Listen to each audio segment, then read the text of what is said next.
Salam, xoş gördük əziz dostlar sizləri Sümrüq TV-nin Görünməyən Tərəflər adlı podkastımızda.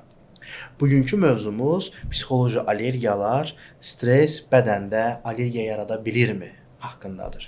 Və bu mövzunu biz müzakirə eləyərkən psixoloji allergiyalar nədir, hansı anlayışlar var, ümumiyyətlə xroniki stress allergiya yarada bilərmi? Ümumiyyətlə allergiya psixolojidurmu? Bu məsələlərin görünən və görünməyən tərəfləri haqqında sizlərlə söhbət edəcəyik. Bu haqda bizim dəyərli doktorumuz Elnay Rəhimov-Tambovski, NLP Master Trainer, Dark NLP Akademiyasının rəhbəri və yerdə qalan titullarını gəlin özü sadalasın. Xoş gördük Elnay bəy, necəsiniz? Xoş gördük. Sizinlə mənəm, həkim psixoterapevt, yalan və bədən dili üzrə ekspert, ixtisaslaşdırılmış proqramlar üzrə NLP Master təlimçi və klinik hipnoterapevt, eyni zamanda Milton H. Erickson Akademiyasının Erickson hipnozunun Azərbaycanda qurucusu və The Dark NLP Akademiyasının təsisçisi Elnay Rəhimov-Tambovski. İndi əziz izləyicilər, gördünüzmü nəyə görə Elnay bəyin özünün sadalamağını istədim? Maşallah. Elnay bəy, psixoloji allergiya anlayışı nədir? Bu termin tibbdə qəbul olunurmu? Ümumiyyətlə, termin tibbdə qəbul olunur məsələsinə izah vermək üçün psixosomatik xəstəliklərinin kökənindən danışmaq lazımdır. Yəni, psixosomatik allergiya ümumiyyətlə, psixoloji allergiya ilə psixosomatik kökənli bir xəstəlikdir. Məsələn, necə ki, insanda baş ağrıyır, gedirsən MRT elətdirirsən və yaxud da YEG elətdirirsən, orqanik heç bir patologiya yoxdur və yaxud da ürək ağrısıdır. Gedirsən elektrokardioqrammadan və yaxud da exokardioqrafiyadan keçirdirsən, müvafiq müayinələr edirsən, heç bir problem yoxdur, amma ürək ağrıyır belə baxanda. Mədə də eyni şəkildə. Bəzən təşvişə həcəm pozuntuların dedikləri sözlər. Allergiya da eyni qaydada işləyir. Yəni, bu psixosomatozdur. Yəni, allergiyanın orqanik tərəfləri də var. Təbii ki, bu məsələyə həkim allergolog baxır. Oradakı analizlər, oradakı müalicə növləri, təyin olunan dərmanlar və ilaxır və s. Lakin psixoloji allergiyalarda isə bu faktorlar, yəni dərman faktorları o qədər kömək etmir. Sadəcə şiddətini azalda bilir. Yeri gəlmişkən, əziz dostlar, bir şey nəzərinizə çatdırmaq istəyirəm ki, Elnay doktor ölkəmizdə psixoloji allergiyaları müalicə və terapiya eləyən yeganə mütəxəssislərdəndir və eyni zamanda da mənim şəxsən özümdə bu var idi. Biz təxminən il yarım, 2 il bundan öncə Elnay doktor bunun üzərində məndən işlədi, terapiya apardı və bugünkü gün mən həmin o allergiyalardan azad olmuşam. Elnay doktor, stress həqiqətən allergik reaksiyaları gücləndirə bilirmi? Elə allergik reaksiyaları əsas gücləndirən stress necədirlər reaksiyalardır. Yəni, bunu əslində biz istinad nöqtəsi kimi istifadə edirik terapiyalarda. İndi məndən soruşacaqlar ki, yəni sən həmin anda necə bilirsən, yəni bu psixoloji allergiyadır, yoxsa orqanik allergiyadır. Biz xəyali canlandırma edirik və yaxud da insanı hipnotik vəziyyətə salırıq. Hansı ki, orada insanın artıq reaksiyaları meydana çıxır. Məsələn, deyək ki, çiçək tozuna qarşı məsələn allergiyası, məsələn, onu canlandırdıq xəyalında. Əgər həmin anda yüngülvari də olsa reaksiyalar meydana gəlirsə, allergiyanın qalıqları, o zaman biz artıq güman edirik ki, psixosomatikdir.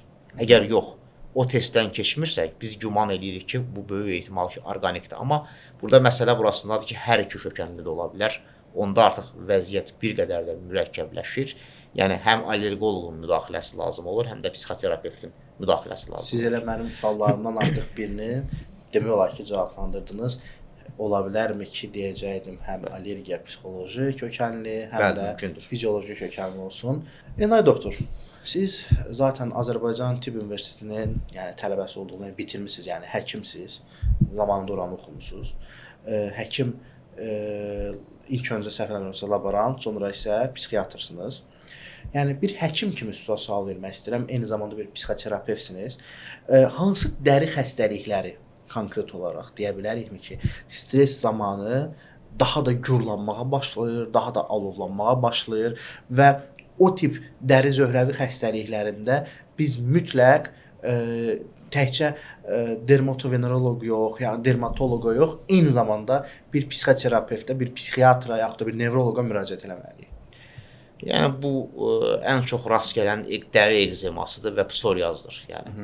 Yəni psoriaz düzdür, bunlar sistemik elə bir ki, xəstəlikdir. Yəni hormonlarla bağlıdır, lakin stress güclənəndə daha da şiddətlənir. Bu zaman bəli, psixoterapiyanın nədir? Faydası olur. Yəni türklərdə sədəf xəstəliyi deyirlər. Bilirsən, hipnoterapiya aparırsan bir neçə seansdan sonra, yəni simptomatik olaraq necə deyirlər, azalmağa başlayır. Amma bu problemin həlli üçün məlhəm deyil, lakin şiddətini azaltmaq olur. Tamam. Mən xatırlayıram, sözünüzə qüvvət olaraq demək istəyirəm. Bir qədər yəni debat şəklində danışırıq onsuz da. Mən hardasa uşaq olardım. Yeniyetmə dönəmlərim olardı. 13-14 yaşlarımda bir qohumumuz var idi. O anasını itirmişdi və o dönəmdə stressdən onda elə eynən vurğuladığınız kimi demək psoriazı güclənmişdi onun. Bir də herpes, səhv eləmirəmsə, xatırlayıramsa herpes onda yaranmışdı. Herpes adətən 2 cür olur. Herpes simplex 1 olur, daha çox ağız boşluğu tərəfləri, bir də herpes simplex 2 daha da çox genital bölgələrdə olur. Burada biraz qolda, bir də bu qaraciyər bölgələrində elə bilin ki, bu tip bu kəmərləyici herpes simplex 2-dir. Daha ağır gedişatlı olur, daha ağrı verici olur. Orada hətta xatırlayıram, yəni mən yadımda qaldığı dərəcəsi ilə mən bayaq psoriazı üzülürsən elə herpes idi. Hətta orada xanımı terapevt, yəni dermatovenerolog, dəri həkimi müalicə eləyəndə eyni zamanda psixiatra da yönləndirmişdi. Mən bunu xatırlayıram. Yönləndirə bilər. İndi isə digər sualımı istəyirəm verim sizə. Həkim müayinəsində heç bir səbəb tapılmırsa, hansı psixoloji amillər nəzərə alınmalıdır psixoloji allergiyalar zamanı? Bu çox maraqlı və fundamental sualdır. Yəni bu əslində təkcə mənim işim yox, eyni zamanda Rusiya NLP İnstitutunun araşdırmaları, yəni mənim Rusiya NLP İnstitutunun direktoru Mikhail Pelixatov və allergologiya üzrə güclü mütəxəssis olan Vladimir Yanchikov, yəni mən onların tələbəsiyəm. Yəni o sahədə verəcəyim, siz artıq cavablandırdınız. Onlarla birlikdə aparılan araşdırmalar zamanı müəyyən olunub ki, yəni insan psixoloji travma yaşayanda 3 ağır dağıdıcı ruh halını yaşayırsa, buna deyirlər çarəsizlik, çıxılmaz vəziyyət, dəyərsizlik, köməksizlik. Yəni bunlar aşağı-yuxarı bir-birinə yaxındır. Daha doğrusu çarəsizlik, dəyərsizlik, ümidsizlik üzr istəyirəm. Belə halda psixoloji allergiya meydana gələ bilir. Amma bu necə meydana gələ bilir? Orqanizmin paternizasiya xüsusiyyəti var. Yəni orqanizm elə bir sistemdir ki, xaosdakı məsələlərə anlam verməyə çalışır. Yəni çoxlu informasiyaları deyək ki, buraxın. Yəni insan ondan bir anlam çıxardıb qanuna uyğunluq yaratmaq, necə deyirlər, qabiliyyətinə malikdir. Məsələn, deyək ki, yaxın qohum, necə deyirlər, gözünün önündə rəhmətə gedib, həmin anda da necə hava, necə deyirlər, o çiçək tozlarının, daha doğrusu o qoza tozları ki yoxdur, onun necə deyirlər, meydana gəldiyi dövrdür. O elə bir ki, hadisə ilə o başlayır birləşməyə. Assosiasiya yaranır. Assosiasiya olunur. Yəni şuur altında belə xüsusiyyəti var ki, yəni müxtəlif qaynaqlardan olan informasiyaları duyğular vasitəsilə bir-birinə bağlayır. Əgər o duyğu durum halı, o saydığım köməksizlik, çarəsizlik, dəyərsizlik həmin anda çox güclü olarsa və birbaşa nə deyir? Allergik reaksiya meydana çıxır. Yəni onda belə bir sual vermək istəyirəm, Elnay doktor sizə. Panik atak və digər təşvişhəyəcan pozuntuları zamanı yaranan hər hansısa bir fiziki əlamətlər allergiyaya bənzəyə bilərmi? Allergiyaya bənzəmək deyəndə, yəni panik atakın adətən xeyr, öz spesifik əlamətləri olur. Yəni istilik basma, deyək ki, soyuq basma, soyuq tər basma, insan qar kimi necə deyirlər, soyuq hiss eləmək. Orada bir balaca, yəni əlamətlər spesifikdir. Yəni onunla o qədər çox əlaqələndirmir. Yəni, eyni zamanda da necə deyirlər, o biri digərini tətikləyə bilərmi, əgər biri varsa. Yəni biz hamımız çox yaxşı bilirik ki, ümumiyyətlə psixoloji xəstəliklər bir-birindən necə deyirlər, bəzən necə deyirlər, əlaqədar necə deyirlər, çalışır. Yəni belə deyək ki, yəni məsələn adamın panik atakı varsa, böyük ehtimal ki, kiçik fobiyaları da olur. Azca ümumiləşmiş həyəcan pozuntusu da olur və depressiyası da olur və təbii ki, necə deyirlər, bəzən aqrofobiya da olur. Yəni Belə baxanda. Yəni bunlar yanaşı getdiklərinə görə də bir-birlərinin təsirini, yəni interferensiya, dalğa təsiri ilə gücləndirə bilər, yəni. Əna doktor, ümumiyyətlə psixosomatik xəstəliklər nədir və hansı növ psixosomatik xəstəliklər allergiyaya səbəb ola bilər, yaxud da allergiya yaradıcısı ola bilər və yaxud da ki, allergiyanı tətikləyə bilər? Hansı psixosomatik xəstəliklər deyəndə, yəni o psixosomatik xəstəliklərin özü birbaşa əlaqəli deyil, yəni. Yəni allergiya özü ayrıca necə deyilə spesifik psixosomatika hesab olunur. Yəni amma yenə də deyirəm, digəri birini gücləndirə bilər, yəni. Yəni elə bir anlayış yoxdur ki, məsələn, psixosomatik olaraq adamın başı ağrıyırsa, hökmən necə deyirlər, bu ona səbəb olmalıdır ki, bu adamın allergiyası olsun. Orada spesifik nəsə bir şey olmalıdır. Ondan birləşməlidir. Məsəl üçün ümumiləşdirsək, nümunə olaraq da sizin praktikanızda daha çox məsəl üçün tutalım ki, sizin dediyiniz kimi adamın başı ağrıyır. Əsasən praktikanızda o başı ağrıyan adamın hansı növ allergiyası olub? Məsəl üçün düzün sözü mən açıq deyim, yəni mən rastlamamışam. Yəni mən nümunə olaraq deyim. Yəni mənim bəlkə də ola bilsin ki, var. Yəni mən istisna eləmirəm. Yəni mən belə bir şeyə rastlamamışam ki, yəni allergiyası sırf olan adam, yəni güya hansısa başqa bir problemi yadına düşsün. Yəni birdən-birə. Onu zaten biz necə deyirlər araşdırıb tapırıq. Adətən səbəblər daha çox necə deyirlər bastırılmış duyğularla da özünü ifadə eləməməklə də ola bilir. Yəni aha. Əsasən burada hansı belə deyək bastırılmış duyğular ola bilər? Aqressiya, stres, kədər, duyğuları yaşama haqqı. Məsəl üçün insan gülür, deyirlər ki, niyə axmaq gülürsən? İnsan ağlayır, deyirlər ki, kişi ağlamaz, məsələn, şikayət eləmə. Məsələn. Onda belə bir sual verə bilərəmmi sizin danışığınızın üzərindən? Lekronaçarı metodlarından, o 7 əsas səbəblərdən hansılar olur əsasən bu allergiyası olan insanlar? Ən çox yenə dediyim kimi psixotravmalar, zorakılıq, ondan sonra şiddət, yəni belə deyək də təlqin olur orada. Təlqin o qədər çox yox. Təlqin o qədər çox. Ümumiyyətlə allergiyanın yaranması üçün daha necə deyirlər, psixosomatik allergiyanın yaranması üçün dediyim kimi daha ağır şərt lazımdır. Yəni bəlkə də ola bilər başqa şərt altında necə deyirlər yaranır. Lakin mən dediyim kimi köməksizlik, çarəsizlik, dəyərsizlik bunlar eyni anda baş verəndə o allergiya da nədir? Elə ki fobiya kimi nə edir? Ora qoşulur. Yəni adətən belə olur. Elnar doktor, ümumiyyətlə hər bir allergiyanı psixologiya ilə bağlamaq sizcə düzgündürmü? Əlbəttə ki, yox. Ümumiyyətlə mən hər zaman ümumiyyətlə tək metodun əleyhinə olan insan olmuşam. Yəni bir tək metodla insan bütün problemləri həll edə bilməz. Bu absurd məsələdir. Hər zaman kompleks yanaşma. Elə şey var ki, bitki tərkibi dərmanla müalicə olunur.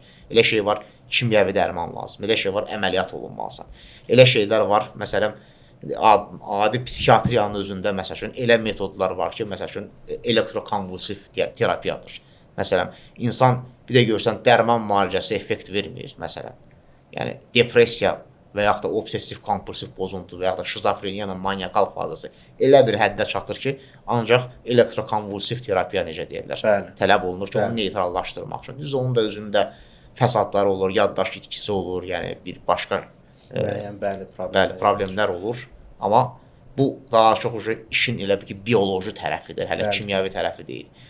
Yenə mən deyirəm, yəni təbabət inteqrativdir, yəni tək bir metodla bir şeyi müalicə etdiyini iddia edən insan mütləq uğursuzluğa düşər olacaq. Yəni. Elnay bəy, belə bir sizdən xahiş eləmək istəyirəm. Keçən dəfəki belə deyək, görüşümüzdə siz orada seksual təcavüz və fobiyalar haqqında danışmışdınız və bizim izləyicilərimizə çox kiçik bir metod izah eləmişdiniz ki, hansı əlinizi ürəyinizə qoyun, orada həmin o stresi dəyişdirmək üçün. Bəs buradan bizim izləyicilərə hansı kiçik bir texnikanı, yaxud da hansı bir yönü, məsləhəti verə bilərsinizmi? Çünki yenə deyirəm, bizim məqsədimiz insanları maarifləndirməkdir. Yəni burada elə insanlar olacaq ki, izləyicilərimizdən eləsi olacaq ki, sizin qəbulunuza yazılacaq, gələcək, dəstək alacaq. Elə də olacaq ki, maddi mənəvi durumları, yəni maddi olaraq imkanları olmayacaq, gələ bilməyəcək. Onlara hansı məsləhət verərdiniz və digər əsas da sualım budur. İnsanlar sizə müraciət eləsin deyə necə özlərini evdə yoxlasınlar, bilsinlər ki, bu allergiya psixolojidir, gəlmək lazımdır Elnay doktorun yanına, yoxsa bu Fiziologiyadır, getmək lazımdır dəri zöhrəvi xəstəxanasına. İlk öncə texnik olaraq ən güclü texnikalardan biri, yəni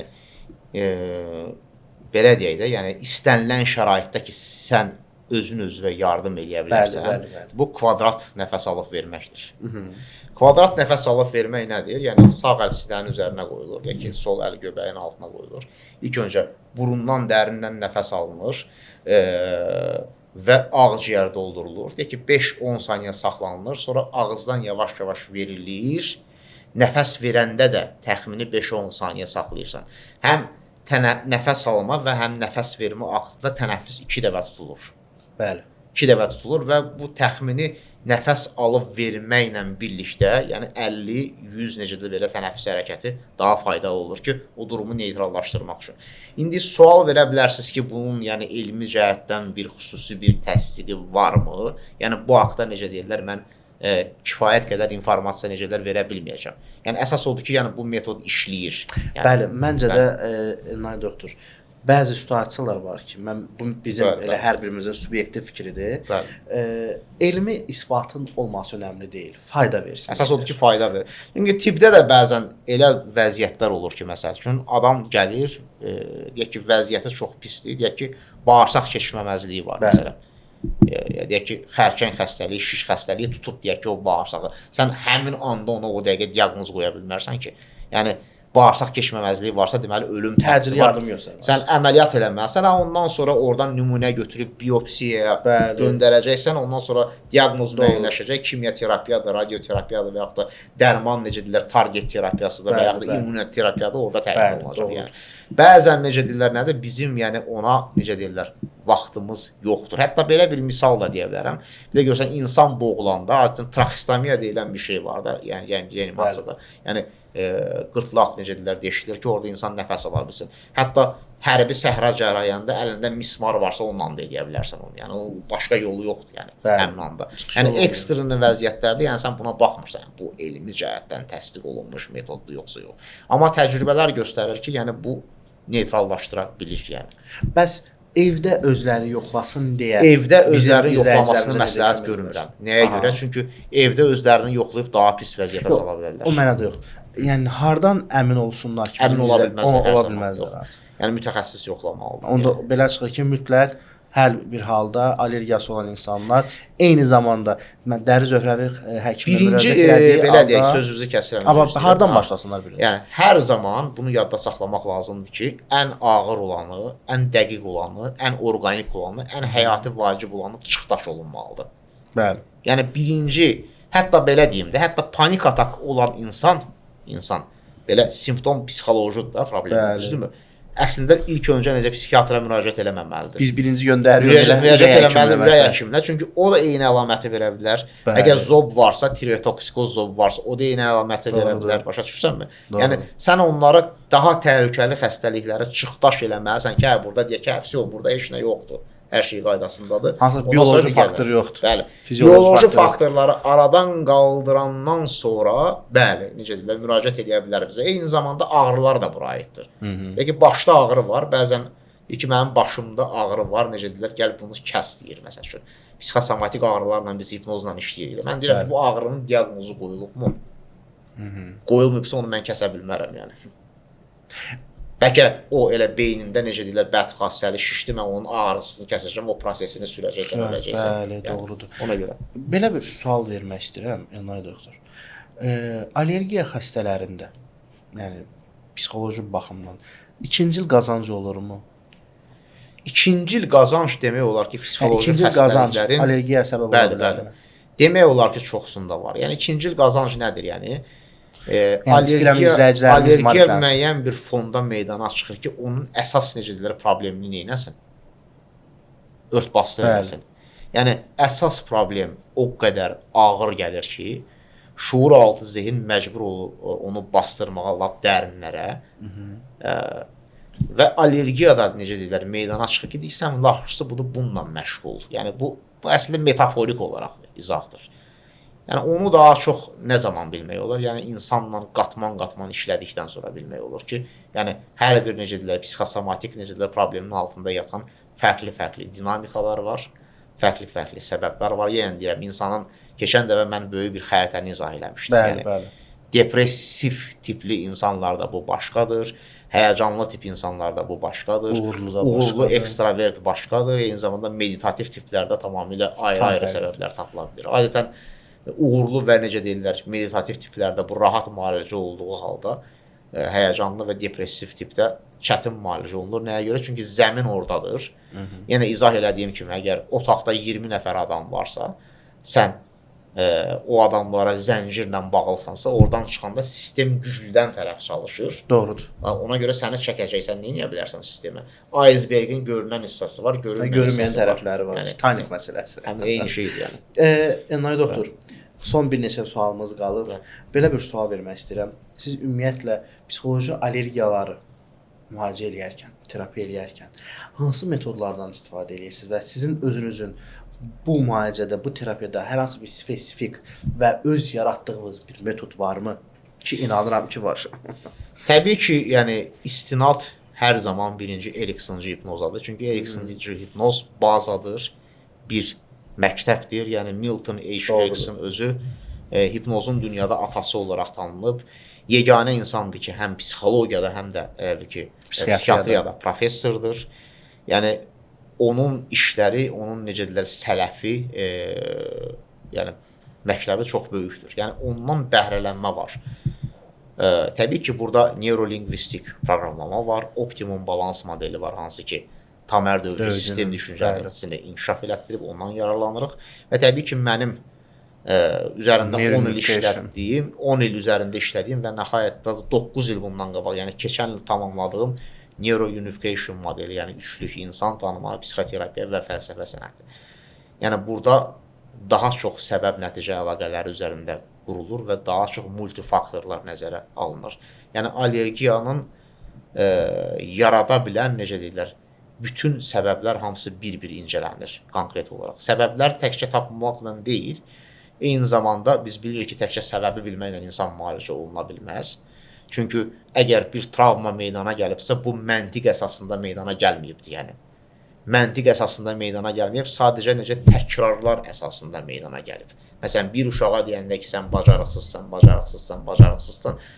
orada necə deyirlər, konkret necə deyirlər, travma necə deyirlər, nədir? Təkrardır. Yəni onun məntiqini, onun qavraması önəmli deyil. Onun verdiyi emosional necə deyirlər, mesaj uşaq tərəfindən udulur. Yəni heç o sözün mənasını bilmək də ona vacib deyil. Yəni bəli. Ona görə səbəbi tapmaqla burada terapiyanın özünə lazım olan element nəzərdə tutulur ki, biz nə ilə işləyəcəyik və bununla necə baş eləyəcəyik. Yəni söhbət necəlikdən gedir. Yəni bu hər zaman şeyin niyə olduğu önəmli deyil. 150% müalicənin özüdür. Yəni bir şeyin niyə olduğu vacib deyil. Yəni psixoterapiyada o qədər. Bir şeyin necə olduğu vacibdir. Yəni Enay bəy, son olaraq belə bir sual vermək istəyirəm. Hər şey beynindədir demək. Hər şey beynindədir demək. Belə şikayətləri olan insanlara qarşı düzgün yanaşmadırmı? Yəni məsələn, pasiyent gəlir, allergiyası var. Biz ona deyirik ki, hər şey sənin beynindədir, zehnindədir, şuurun, şuuraltın yaradır. Bu doğru bir yanaşmadır sizcə? Yanaşma deyəndə ki, yəni burada bu aydın məsələdir ki, əgər psixolojidsə o beyində olmalıdır da, başqa yerdə olmalı deyil ki. Yəni psixoloji problemlərdə nədir? Stimulyasiyanı nə verir? Beyin verir və bədən də reaksiya verir. Orqanik problemlərdə necədir? Mədə bağırsaq sistemi pozulur və o da necə tərs təsir göstərir, insanın psixikası pozulur. Yəni bunlar hamısı rekursiv məsələlərdir. Baxır hardan başlanılır. Yəni əla.